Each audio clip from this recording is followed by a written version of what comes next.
I'm Mike Bowers and I'm photographer at large for The Guardian Australia. I'm talking pictures this morning with host of Irrational Fear, the one and only Mr. Dan Ilic, and a very warm welcome, mate. Good to see you. As we say in Australian media, it's good to be with you. Dan, with Australia facing a housing and rental crisis, all eyes were on the upper house this week as politics played games with various parts of housing relief. Yeah, and nothing could get through. Kathy Wilcox has got a fairly lovely but savage take. Making housing affordable is just too hard, so we want to help you buy unaffordable housing. Yeah, I love that Albo's got the ladder so people can get on the first rung of the property ladder here. Yeah. I also like the house prices are being lifted up by the bank of mum and dad, the short supply, interest rates. Investor tax breaks and developer control of land release. Look, I'm not Dr. Karl, but I have an idea of how to get rid of those balloons. I've got an example here. Let's run an experiment. Here's negative gearing. You don't need to give people a ladder. You need to give them a pin. Hey! David Pope, A Room of One's Own. I thought this sort of got to the nub of the matter, Adam Band. And you're sure you don't want to consider some sort of shared equity scheme? What if you incentivise us to build to rent? Yeah, it means very little to those poor people. Fiona Kataskis, this is the Parliament housemates from hell, isn't it? This isn't the young ones, this is the dumb ones.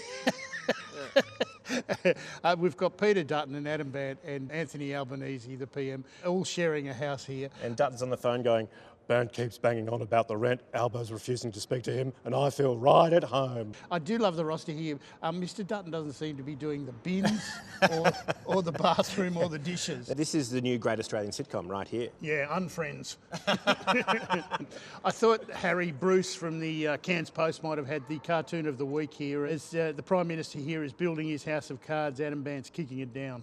Yeah, I think everybody's looking for a house of cards to live in. Housing isn't the only thing that's making the Greens see red at the moment, as gas was on the agenda. And Dean Alston from the West Australian, Democracy Sausage Sizzle here. This looks like the worst barbecue I've ever seen. Yeah, and just like all things in Parliament, it's a bit of a sausage fest. Yeah. Nice going, Ban. Yeah, no barbecue. You've run out of gas.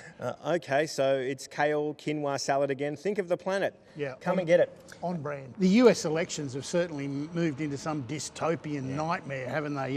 Donald Trump didn't dodge a bullet, but it was close, and he avoided a second assassination attempt. Who would have thought that we'd be in this place? Given America is America, it's so amazing how we're all not too surprised about it. David Pope has picked up on America's right to arm bears.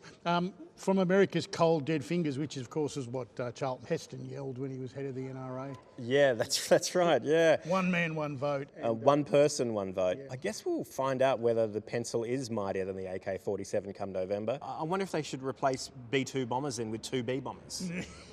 David Rowe has picked up on the golf theme with US Open carry politics now. Uncle Sam has had enough, so he's put 2 AK-47s labelled thoughts and prayers in his ears. Now, for the eagle-eyed out there, on those AK-47s, you've also got cats and dogs who have clearly not been eaten yet. So they're very much still in play.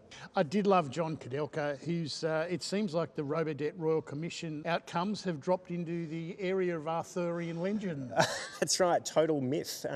We've got a public servant saying, they say whoever draws the letter opener from the stone shall unleash the sealed section, slay the robot and bring justice to the peasantry. Anyone given it a go yet? It might give the peasants ideas. Yeah. It's sad, really. They haven't even got to what you call the low-hanging fruit. Yeah, totally low-hanging fruit. Dan, it's been a great pleasure unpicking events this week. I'll let you do the honours. Back to you, David Spears.